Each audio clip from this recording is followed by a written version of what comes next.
tell us your name and really quickly why you got into solar. Yes, my name is Omar Segura. I'm the owner of Clean Energy Solar Direct, based out in Valencia. We do nationwide. And the reason why I got into solar is because prior to running into this career, which was an accident, I was a door-to-door salesman for an alarm company. And basically we would canvass neighborhoods, we would sell the system, get them set up with cameras, a smart home, so make it a smart home. Yeah. And within about a couple years, I got just really tired of just doing the door-to-door thing and, you know, just dealing with small commissions.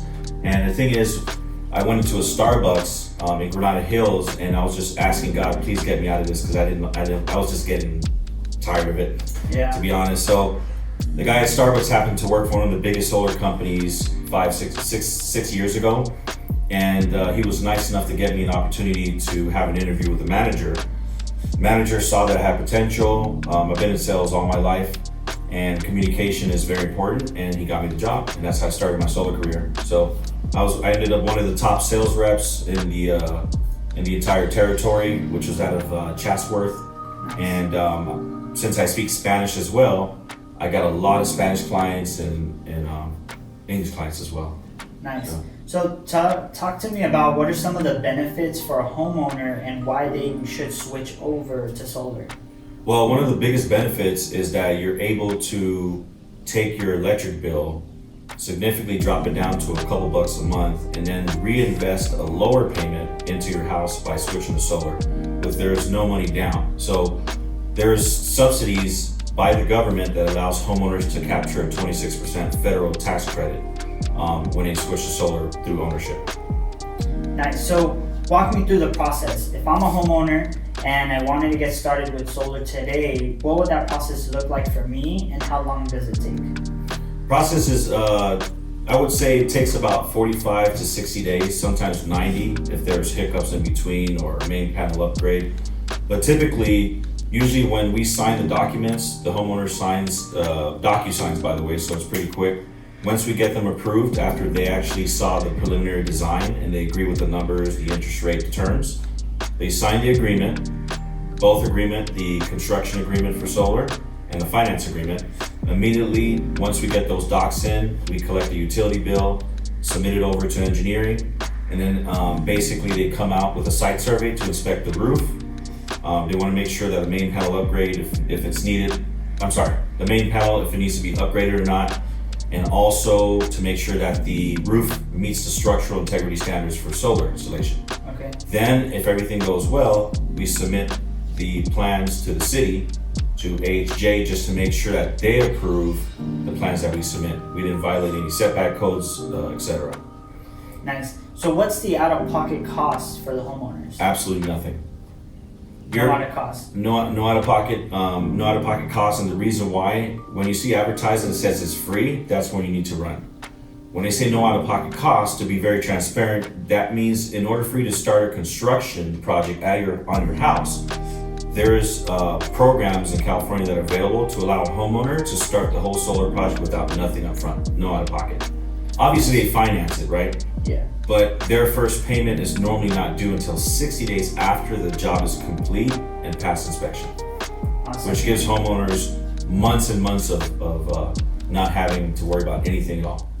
Great. What would you say are 3 things that every homeowner should know that would get them, like if they're on the fence, what would you say are the 3 like most common objections, and then like how would you overcome those? Good question.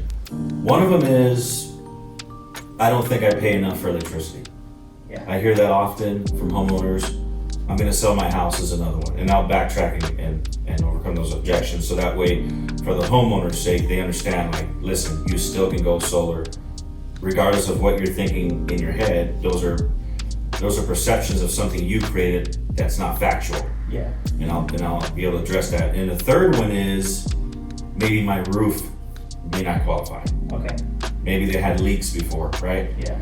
First one was, if I didn't forget, kind of remind me if I forget. The first one was, I don't spend enough electricity. Yes. So for electricity, as long as you're spending at least $80 a month or more for electricity, that allows you to actually go solar and eliminate the electric bill. It's actually better for you, because now you'll be in a position to to generate surplus energy that goes back to the grid. Nice. Whether if it's Southern California Edison, LEDWP, PG&E, SDG&E, your system will be smaller than the average because you're not spending as much electricity, but you can completely wipe out those charges from your electric bill. Your bill will probably be $5-10 a month, if not negative, because of the surplus, and you can still go solar. The roof, as far as the roof is concerned, some people don't think that the roof qualifies for solar. Yeah.